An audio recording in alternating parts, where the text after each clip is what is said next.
भाई अभिषेक, सुनना। हाँ, मैं तेरे पे एक नंबर फेंकता हूँ, तू बता ये क्या है। 84.06। 10th का परसेंटेज है। ना भाई, 10th में नहीं यार, ये स्टीव स्मिथ का एवरेज है against Indians.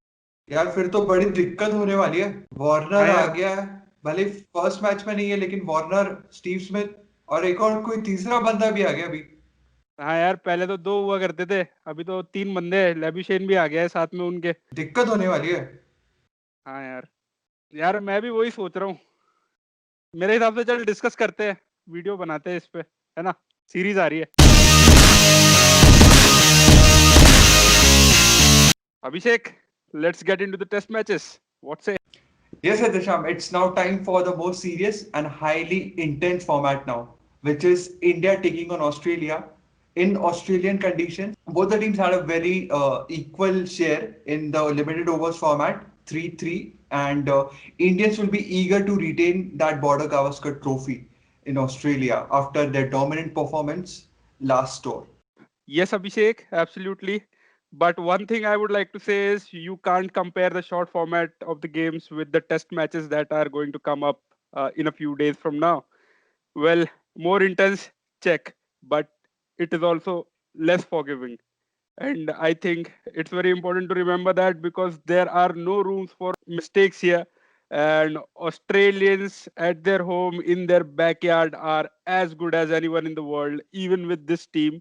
If you compare it with the golden era of the Australians that they had in the earlier part of 21st century, well, even with this team, you can get that fervor.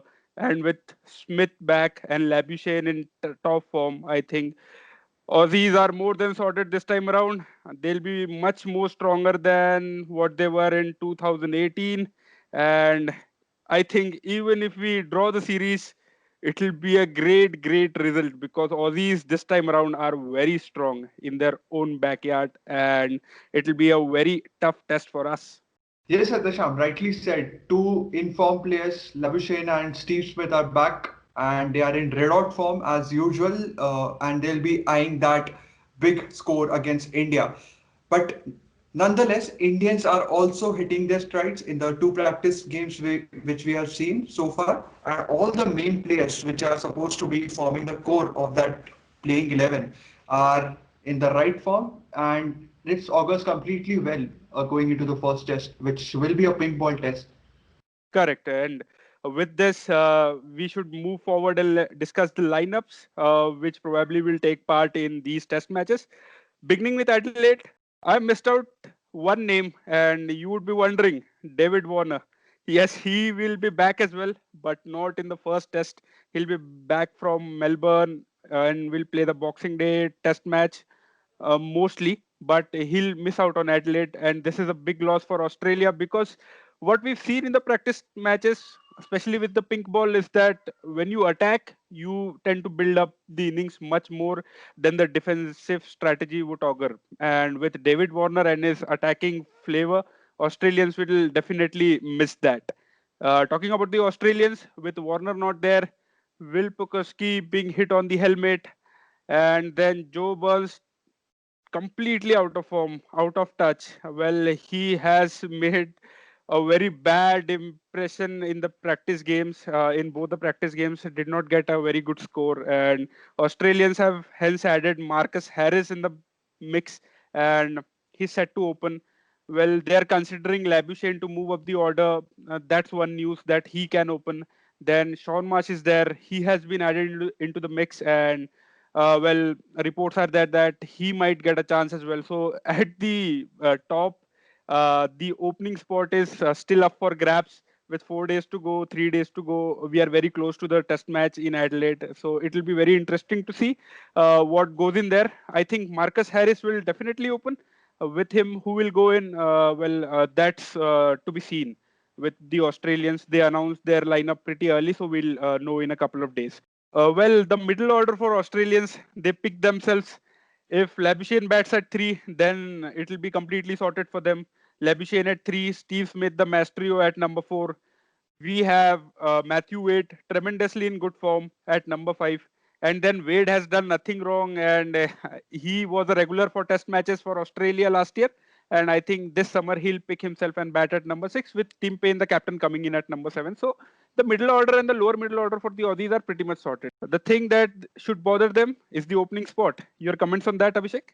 Absolutely, Atisham. And you mentioned about Joe Burns. He had a golden opportunity.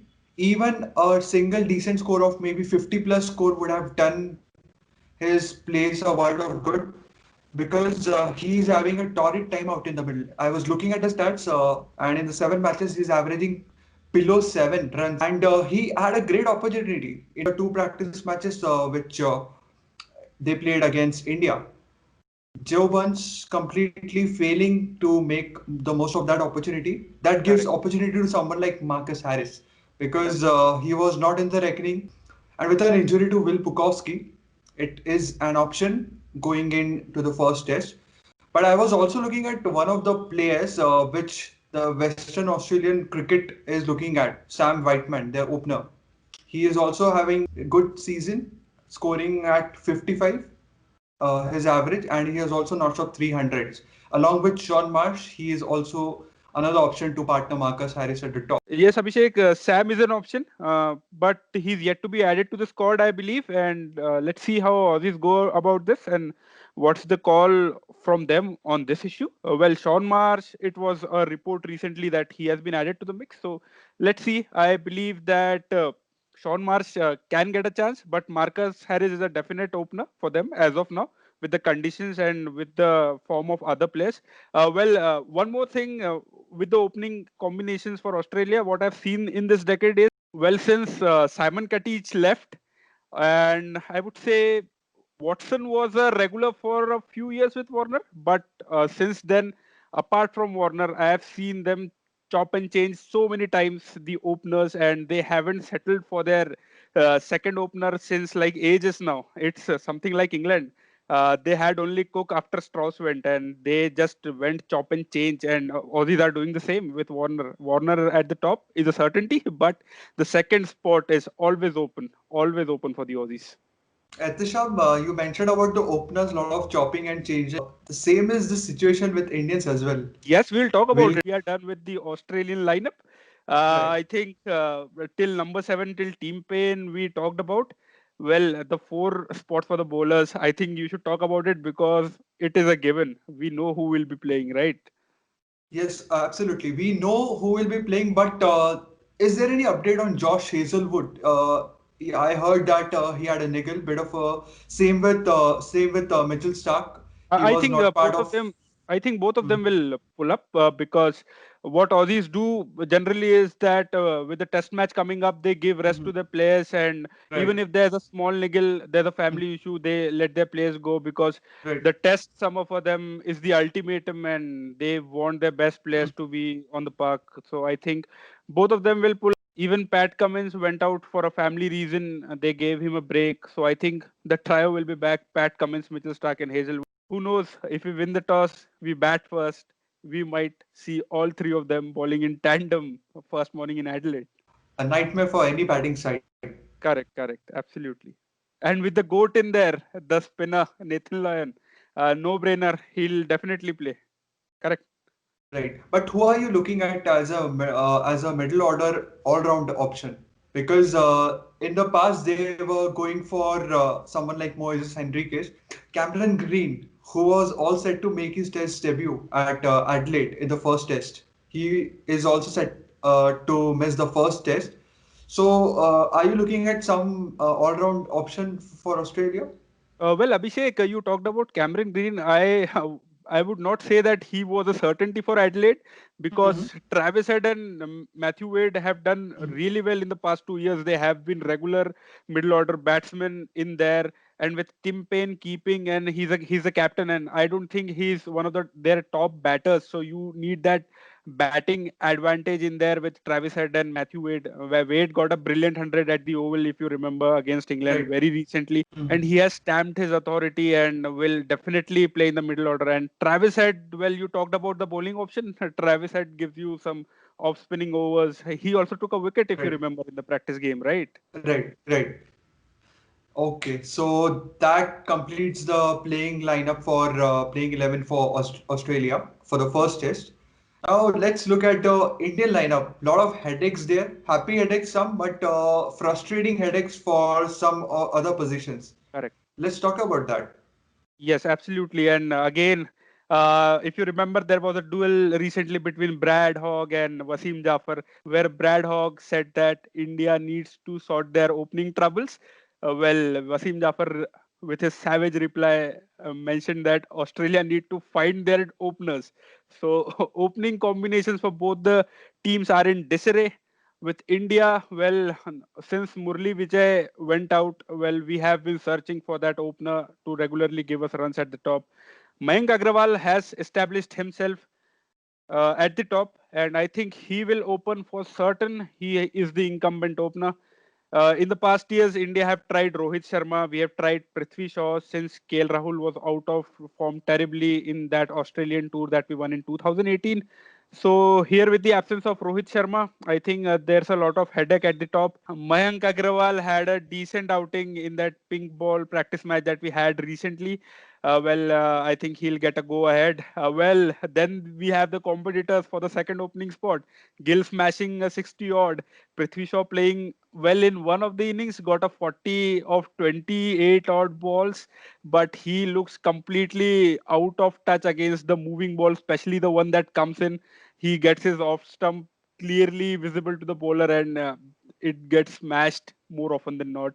In New Zealand, he did well, but again, Prithvi Shaw is very much out of form. Amongst the classy Indians, he did not get a game. Both the practice games he missed. I am not sure whether it was the case that he was rested or whether it was the case that he is not in contention. But if they have picked him, I think they should consider him as well. So we have three competitors at the top. What do you think, Abhishek? I think Adisham, Prithvi Shaw is the incumbent opener which India have, I'll laugh along to with that. I'll laugh my to that. yeah, you I can. don't think. But there are a lot of I don't know. There are still many people who believe that Shaw is going to open. But my personal favorite right now is Shubman Gill. You mentioned he got a 40 odd, but he also got 67 in the second innings of that practice match. So Shubman Gill is an option at the top, but I'm pretty much not sure about Prithvi Shaw. He's having a horrible time out in the middle, but I am backing.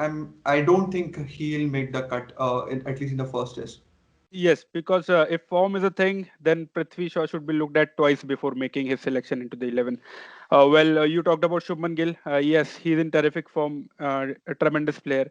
But I think the Indian team should be looking at him as the number four player when Virat Kohli goes out after Adelaide. Because when Kohli goes out, then there will be that very important spot up for grabs. And I think that if Rahane moves up, then that disturbs our lower middle order. So a new player should come in at number four, and with the form that Gill is in, I think he should be given a chance at number four. And we should not disturb the lineup pretty much. And Gill has always been a middle order player in the longer format of the game in the Ranji Trophy that he plays for Punjab. I think Gill should be considered for that number four spot, and the opening spot battle should be really between Prithvi Shaw and KL Rahul as of now. And with the form that KL Rahul has shown in the limited overs fixture, I think he will be given a chance and he should be given a go because he is very classy to be left out. And I think he is in good form and that should carry him in good stead. Absolutely. Now moving on to number five and number six, Ajinkya Rahane and Hanuma Vihari. Correct. Hanuma Vihari can give that much needed stability and solidity in the lower middle order, and we also saw how good he is with the tailenders as well. Pretty much Correct. like VVS Lakshman, very very special Lakshman, how he Yes. used to maneuver and bat with the tail. So that is also an art, considering the full pronged bowling attack which Aussies have. That talent is specially needed for that middle order and lower middle order batsmen. Yes, and he had a really good outing in against the pink ball in the Smashed second innings. 100. Yeah, and he was batting under lights as well for most part of his innings, and he looked pretty solid. most of it he did not play a loose shot as far as I have seen him batting in that innings. So I think he'll book that number 6 spot. Number 5 is our captain from the second test onwards, Rahane. And I know why you missed out the number 3 and number 4 spot, because Absolutely. there is no question Chetshwar, Absolutely no Pujara and question. Virat Kohli, right? Pujara and Kohli at number 3 and number 4. That's Absolutely. the middle order that we have, right? Yep. Now another conundrum and a huge headache, especially after Rishabh Pant smashed the Australia A bowlers out of the park with a brisk 100. Saha also had a decent outing in the first practice match, hit a 50, batted with the tail, Indus, looked solid. But especially it is a toss-up between Vridhiman Saha and Rishabh Pant, because it will be a preference of the captain whether he goes and opts for the much aggressive batsman Rishabh Pant. Remember, he was also the top two or top three run scorer in that last tour of Australia. So, or else if he opts for much solid batsman like Vridhiman Saha, who is also incidentally the best wicketkeeper we have. Correct, Abhishek. But I would like to look at it in a different point of view, especially for the Adelaide test. Let's talk about the keeping that these two do eventually, Right. because that's Hmm. very important. And what I think is under lights, day 2 or day 3, if we get a new ball by then the thing will be that the ball wobbles a lot, and drop catches are not at all welcome in Adelaide test, because Australians, if given a chance, will capitalize pretty much very solidly at that point of time. So I think if we talk about the batting comparison, there's not much there. If we have like a very good score, then Pant can come in and smash him. And then if we have a low score, then the solidity of Saha when he comes in will be very steady for us. But what I think is keeping should be considered as the first criteria to make the cut. And I think Saha beats Pant by a long way there. I think he won't drop many catches when the ball wobbles, and that is very important, because consider if we drop someone like a Smith, someone like a Labuschagne, that will cost us a lot of runs, and even could cost us test match. So I think Saha for me, just for his keeping. Okay, so we now move on to the number 8 position. 7 is Yes. absolutely sorted. 8 spinner, we have a toss up between Ravichandran Ashwin and Ravindra Jadeja. That's always been the case for us. That's like a permanent headache that we always have when we tour overseas, right? Yeah, absolutely. Because Ravindra Jadeja, there are some reports that he might miss out the first test because of his hamstring injury. So that gives an opportunity to Ravichandran Ashwin. And I'm saying opportunity because Indians prefer three pacers in the lineup. I'm not taking any credit away from a world-class off-spinner, Ravichandran Ashwin. If Lion can do it in Australian conditions, so can Ashwin. And he's a top spinner. He knows how to bounce back in tough conditions and situations. Correct. And if you look at Nathan Lyon's record in the 7 day-night test matches in Adelaide, he has done pretty well, and he has always performed in those day-night test matches. And Ashwin is of the similar quality, but I would rate Nathan Lyon just a bit better with his experience in Australian conditions. But yes, Ravi Chandran Ashwin with his experience and guile is a certainty for me, with Jadeja missing out due to injury. So he'll take that spinner spot. And you talked about we prefer three pacers. We have no choice, because those three are so good. And even with Ishant Sharma missing out, Umesh Yadav is also world class. That those four pacers are our battery in test matches. And with Ishant Sharma missing out, Umesh Yadav would be there. But Bumrah, Shami, and Umesh Yadav are no brainers at number 9, 10, 11.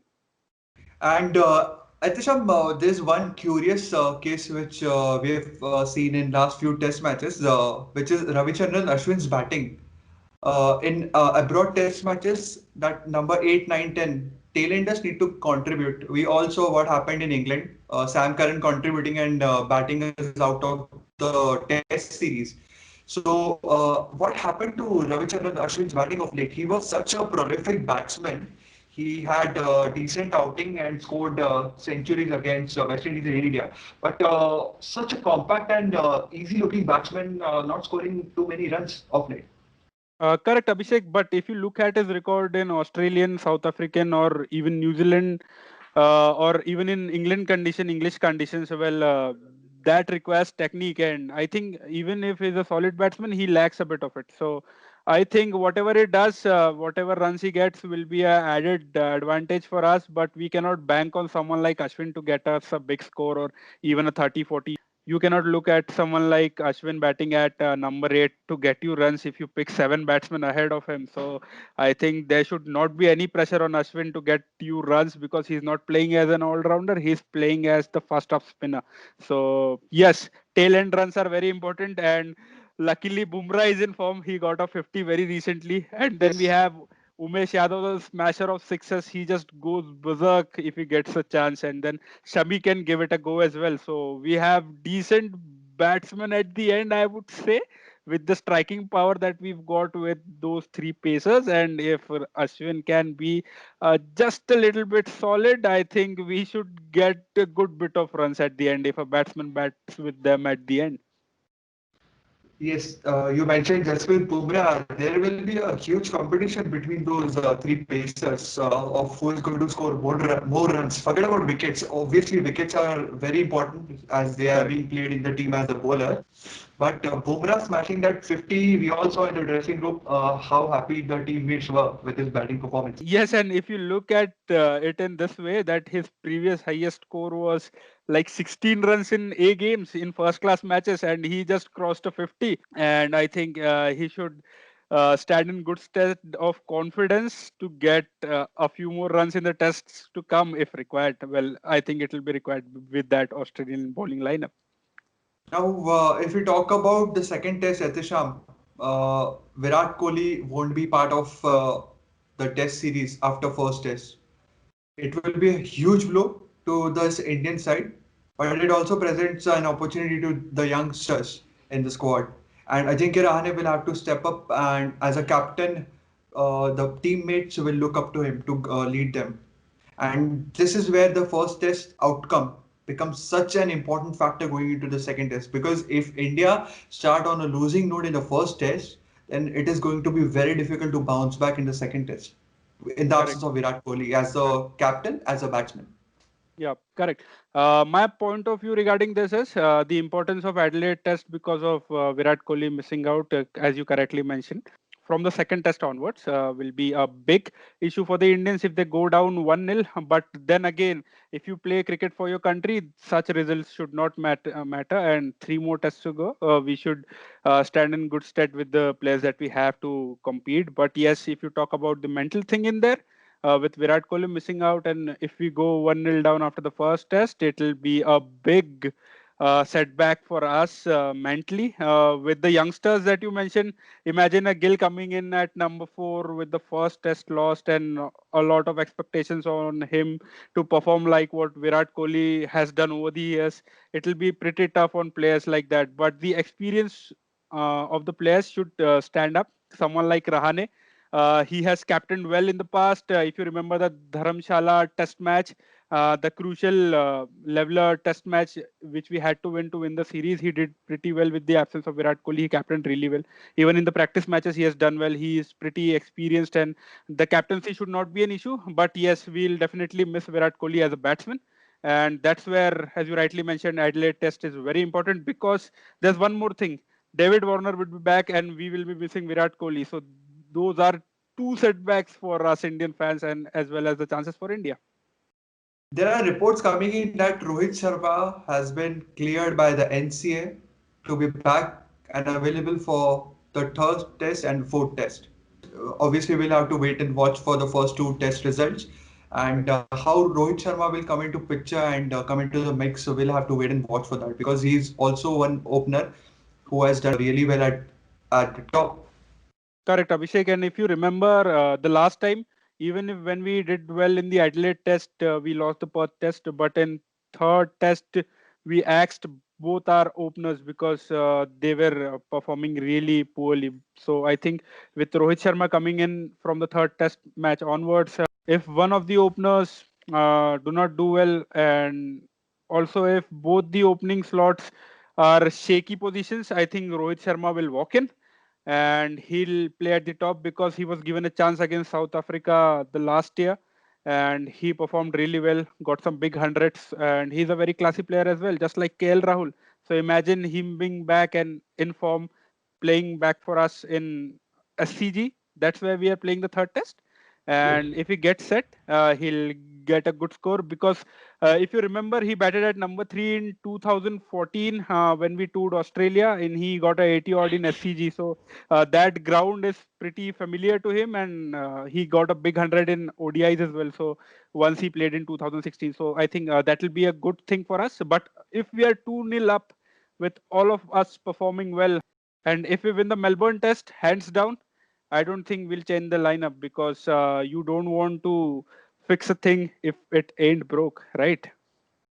Absolutely, yes. Etisham, we talked about the backup options after the second test in the batting department. But the bowlers, Indians are carrying a huge contingent with them. Navdeep Saini, we have got option of Mohammad Siraj. Saini performed well in the second practice match in the first innings, but Siraj has been very consistent. He has not given away too many loose deliveries. Also picked up crucial, important wickets in the practice games. Correct, He's correct. also looks a very different red ball bowler, Mohammad Siraj. So Yes. backup options in the pace department are also very good. But Hmm. where do you see someone like Kuldeep Yadav? Correct. Yes. You talked about Kuldeep Yadav. Last time he got a chance in SCG, he did pretty well. But I don't think the presence and non-presence of Kuldeep Yadav should affect our pace battery and their chances of getting a game. I think if we are up in the series, after Melbourne in SCG with the turning pitch, and let's see how the pitch turns up on the match day. But if it's a dry pitch, I do think that Kuldeep Yadav should be considered for that spinning spot. If Ashwin has a terribly bad outing in Adelaide and even in MCG, then we can look at someone like Kuldeep Yadav because with that Chinaman option we have in our squad, and in the middle overs, if we require wickets, quick wickets for someone like if Smith is batting well and Labuschagne is going good, then Kuldeep Yadav can be more than handy. And you talked about Siraj as well, right? So Yes. he's a good backup, and I think he stands that number 4 spot. If someone gets injured, Siraj will walk in. And Saini is also a good part of the contingent, so our pace battery stands in good stead to perform really well in Australian conditions, even if someone else is injured. That's what I think. Right, Disham. We'll have to wait and watch. We all are very excited with this test series. Huge build-up, as always is the case with this India versus Australia test series, Border Gavaskar Trophy as we know it. Pat Cummins versus Cheteshwar Pujara. Josh Hazelwood versus Virat Kohli. Let's see who comes out on the top. We are all waiting for this mouth-watering contest and very excited as this test series gets underway on 17th of December. That's it from our side, Atisha. You want to add anything? Yes, obviously, the closing comments. If you liked our video, please go in, comment, share, and follow us on various social media platforms. We are here on YouTube, then you can catch us on Spotify as well, Google Podcast. Our presence is there. Follow us on Instagram as well. The link for our page is given below in the description box. Thank you.